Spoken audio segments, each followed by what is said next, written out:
Hey, everybody, and welcome to another edition of Golf Business Live. I'm your host, Michael Williams, presenting to you in behalf of the NGCOA and Tag Marshall, our lovely sponsor. We want to thank them and give them lots of credit for what you're going to see today. And we do have a big show today. We're coming towards the end of the golf season here in the East Coast. The leaves are just starting to turn a little bit of colors, and we have the end of the PGA Tour, the Ryder Cup coming up. But of course, the golf season is in full swing all over the nation. And joining me to talk about that, we're going to combine two segments, Inside Golf and House Chat, because the person that we have on the show today is someone who knows intimately about both of those things. He grew up actually operating a golf course. He operates Warren Valley out in Michigan. He is also the founder of Club Caddie. So we know him as an golf course operator, and we know him as a supplier to golf courses, but he is an infinite resource for us and really a pleasure as a guest. I want you to please welcome Jason Pearsall of Club Caddie to the show. Jason, welcome, my man. It's like, look at the title you have under you. Warren Valley Country Club, Michigan Club Caddie. I mean, we're going to have to get bigger tags to put under your name.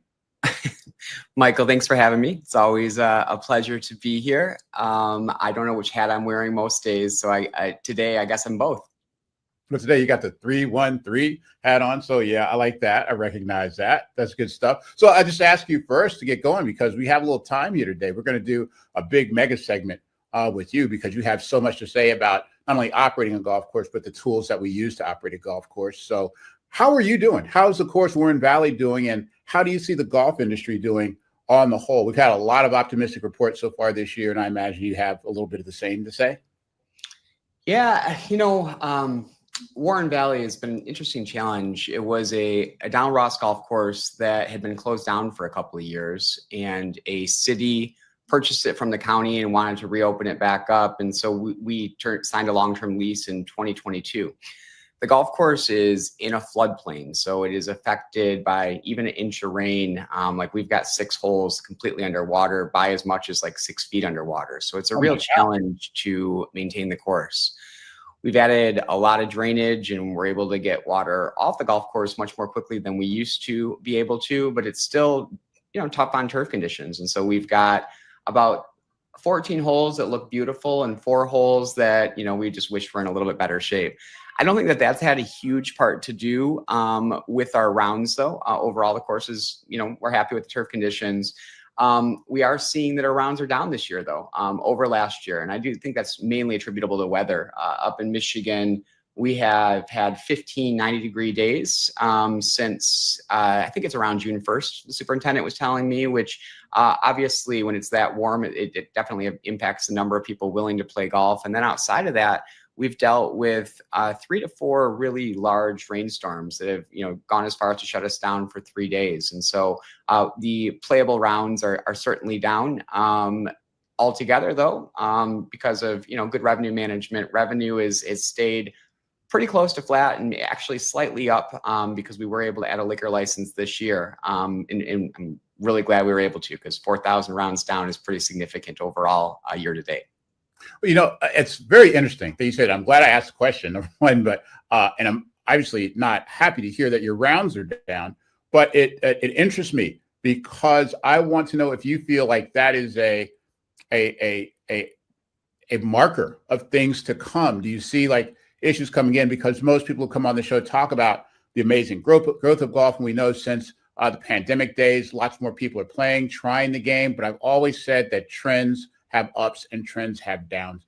Do you see that this is a problem because of some specific issues that will go away next year? Or do you see this as a larger trend, a larger indicator of things to come, a slowdown, if you will, in the game?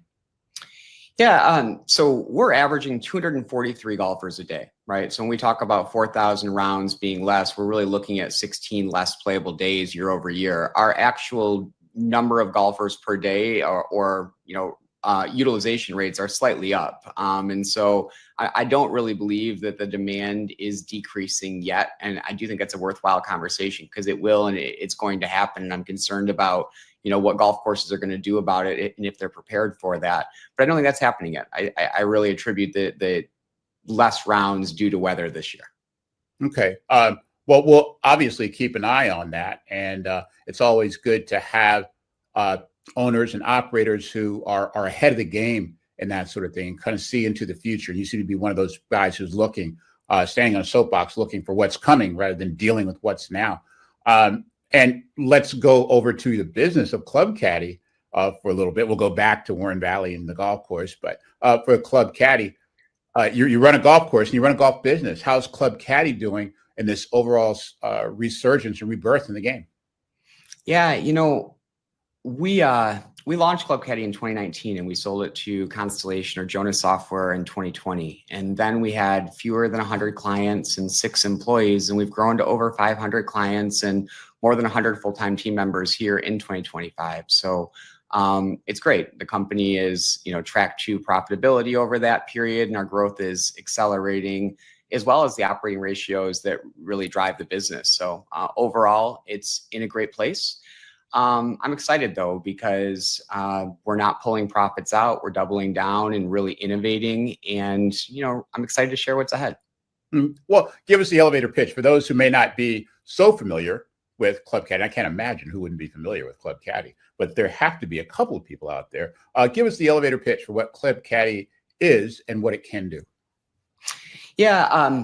So before taking over Warren Valley, I operated a semi-private golf course, and there were legacy server-based systems that were required to use our facility just because of the complexity of having multiple food and beverage operations and a banquet operation and a strong membership base. And so in 2015, started building a cloud solution that could handle the needs of more complex golf courses beyond maybe daily fee municipals, right? And the Club Caddie is the genesis of that. It's a full golf course management system that services some of the more sophisticated multi-course operator and single courses across the country. Mm-hmm. And what do you do better than your competition? What makes people say yes to Club Caddie? Yeah, so our competition relies on a fragmented set of applications. You may have a different system for food and beverage and a different system for golf and a different system for your event management software. And consequently, you have disparate data spread out across all over, right? So you don't commonly know this is what a customer spends at my facility because that data is spread out across a lot of systems, right? So Club Caddie is an all-in-one solution that has a single database with all those applications natively built to work with each other. That has some other operational advantages. You book a golf outing, it's going to block off your tee sheet and credit the proper GL accounts, and deduct the proper inventory, and charge the right member account without having to jump in between a bunch of different applications. Yeah, I mean, there's a lot that's there. You're doing a lot, but I imagine that what the software does is to do that simply and effectively for owners. And it makes it easy not only to get information in, but to get information out, to do analytics. That's such a big part of the whole industry now. How do you interact, and how do you bring analytics into the game, allowing people to see and assess what they've done at their courses? Yeah, that's a great question, and a really important one that I wish more golf course operators asked, right? We all recognize that AI is going to change the way that golf courses operate. It's already changing many of our day-to-days, from the way that we write emails, to the way that we produce marketing content, to the way that we analyze our numbers, right? But oftentimes we're taking data out of our GMS systems and we're pushing those to third-party systems. And oftentimes we're providing a fragmented picture, like here's a certain set of transactional data, or here's a certain set of customer data, but it doesn't have the whole picture, right? And so it has, with less information, less knowledge, and with less knowledge, it's going to provide less valuable decisions. And so at Club Caddie, we started building an AI solution, really the foundation that would power all of our AI solutions in 2023. We're really fortunate to be part of Jonas. Jonas altogether as a group owns 2,000 other software companies like Club Caddie, and altogether spend several $1 billion with Microsoft just in hosting and professional services to build technology. So given that the group power of kind of that spend, we were able to really get top AI engineers at Microsoft and at Azure to help us architect our solution for the golf industry. That's all fascinating stuff, Jason, especially when you make the mention of AI and the role of this extraordinarily powerful tool. We can't overstate how important AI is going to be in every industry, but certainly in the golf industry. Do you How do you see AI working with the golf industry, and how did you manage to integrate that into your products? Yeah, so that foundation that we mentioned, right? We will build all of our future AI product out of. So I'll give you a couple of small, simple examples to start. One example is when your golfers play golf, it looks at the prior golfer playing history. It has some logic and rules that are built in. It will recommend other golfers that are likely to play. So that impacts both the golfer experience when they're adding in players 2, 3, and 4, as well as the operator's experience when they're playing on the tee sheet. When a consumer walks into the door, there's a profile that pops up and looks at things and tells you this is where they want to sit. These are the items they're likely to drink. These are the items they're likely to eat. And it makes it a better customer experience. So if you're the golfer in that experience and they say, hey, I know you know, Mr. Williams, you like to sit at table 8. Your favorite bottle of wine is this. This is your favorite appetizer. And those things are all suggested to you. That is more likely to make you spend money and have a better customer experience. We took that further. We built this into a tool called Looper. Looper does a couple of things for our staff, but one of which that I didn't mention is it's been trained in our entire knowledge base. So we have these step-by-step guides that say, here's how to use our entire software. The problem is if you're a golf course operator, when you're actually clicking buttons, a customer's in front of you, that context of going to another website, searching, finding the right article there's too much friction there, right? So we built that directly into the app. There's a chat bot at any button. You can ask it, you can ask it, how do I use it? What do I do? How do I accomplish this? It gives you step-by-steps and takes you right to that screen so that you're able to, complete whatever action it is. That's another example of something that we built with Looper. The final one that I gave you the example of was, searching for information. Any of the data that's contained within that GMS system is now available and immediately at the fingertips of the operator just by asking the question. Those are just where we've taken it this year here in 2025. And when we think about, every module within Club Caddie and where will this software eventually power that module, we're really excited. I mean, there's lots of instances we haven't even thought of yet, but we've got a pretty big backlog of ideas. Well, I mean, I'll give you the opportunity because I see you smiling. I give you the opportunity to brag a little bit. Are there any particular clients or any particular issues that you solve for clients that you'd like to mention and say, yeah, hey, we did that?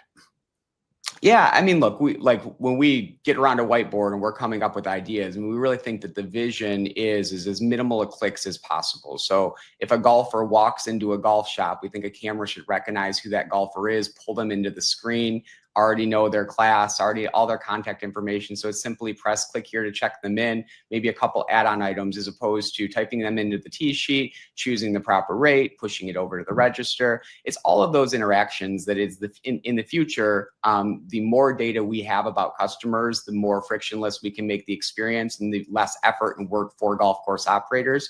That's the vision. That's where we hope to take it.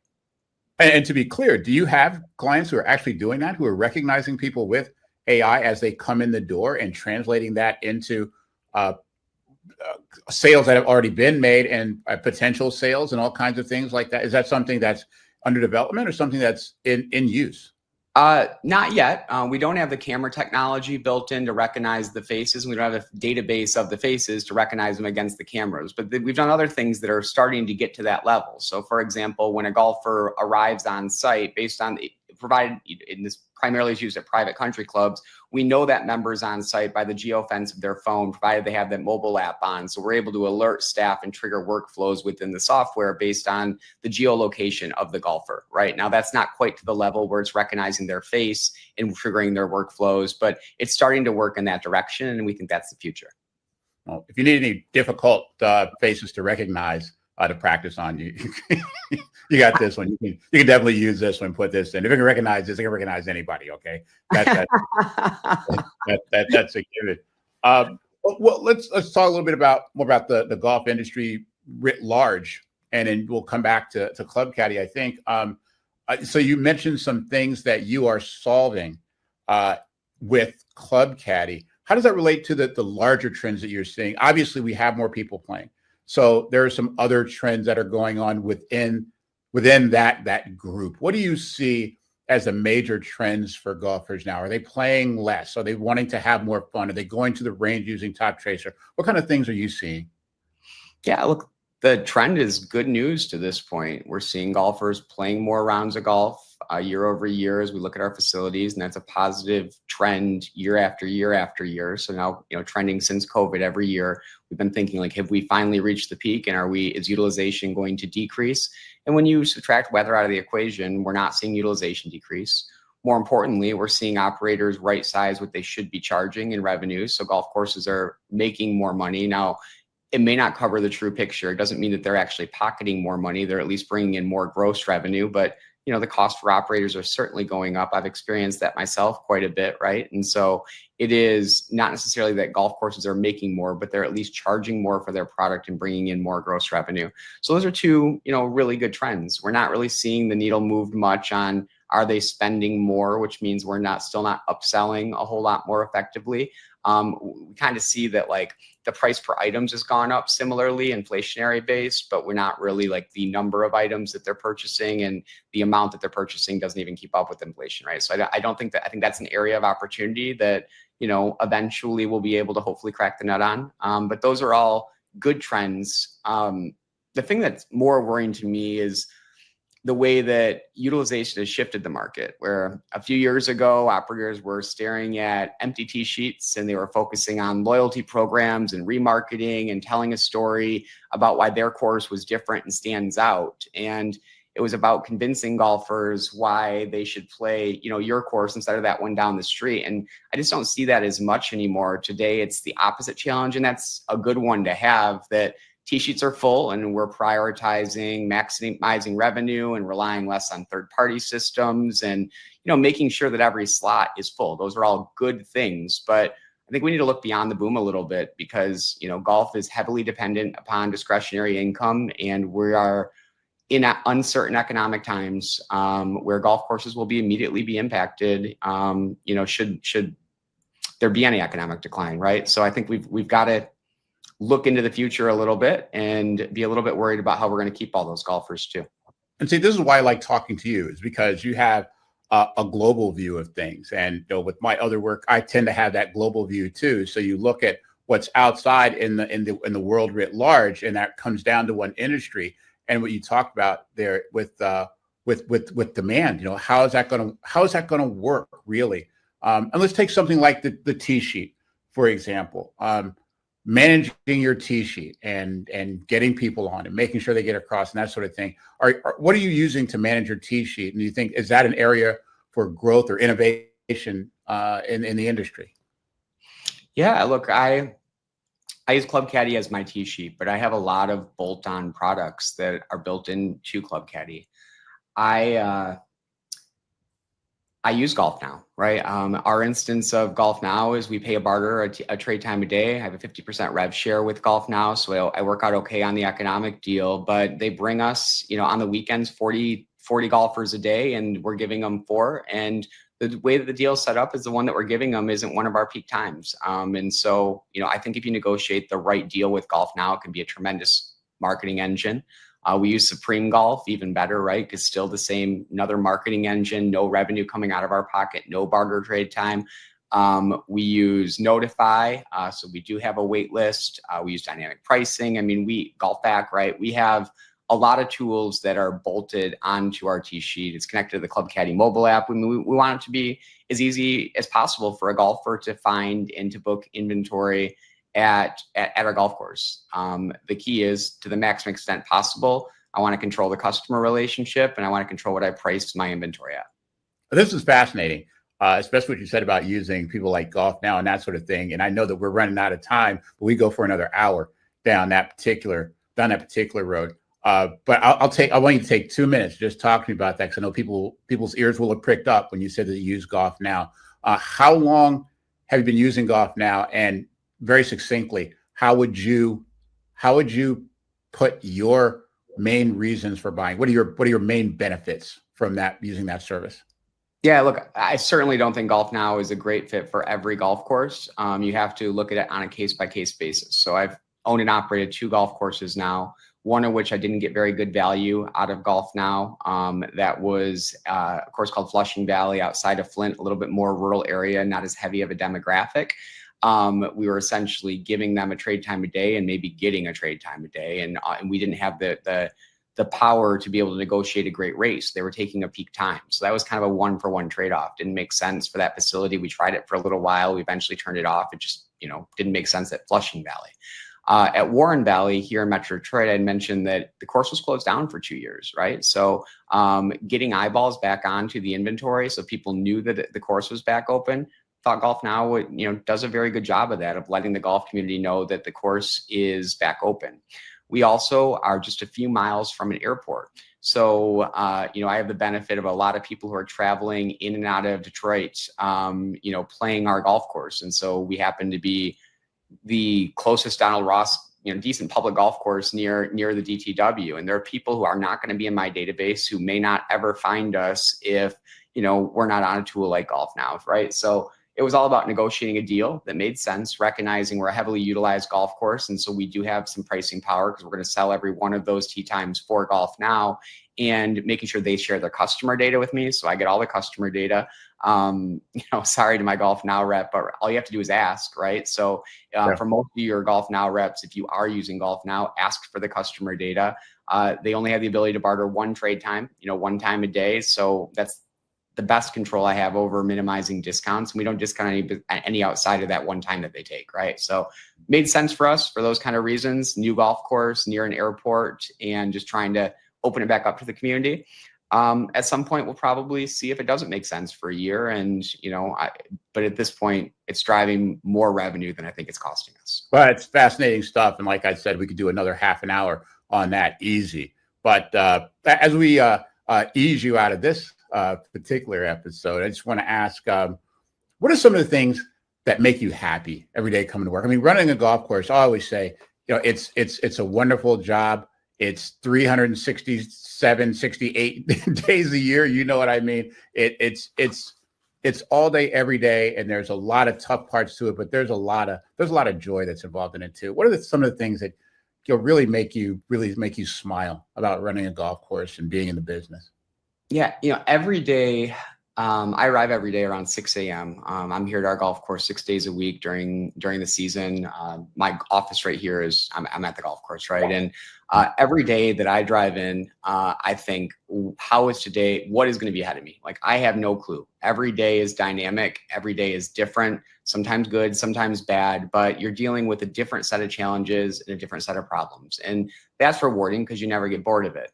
Then it's typically the team. You're dealing with people who are other golf nuts, who share a passion, who share an industry. And if you've hired right, are also, positive customer service oriented people that are pleasant to be around. So you're solving unique challenges with people that you love. And then ultimately your challenge is to make people happy. So every day you send out golfers, and, hopefully they had a good experience and they had a good time. And I think that's the combination. Unique days with great teams, making people happy. It's hard to beat that job.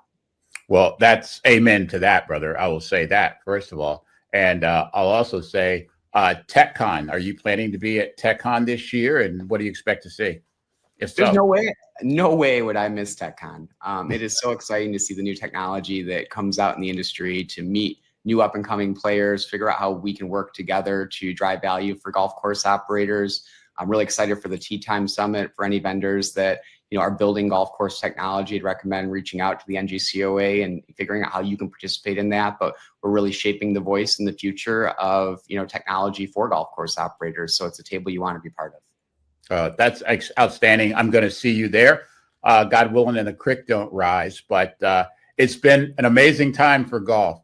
It really has. And thank you so much for being one of the people that makes golf available at Warren Valley and makes golf course operations better in terms of Club Caddie. You're really doing spectacular work. We can't wait to see you again in person and on the show, okay?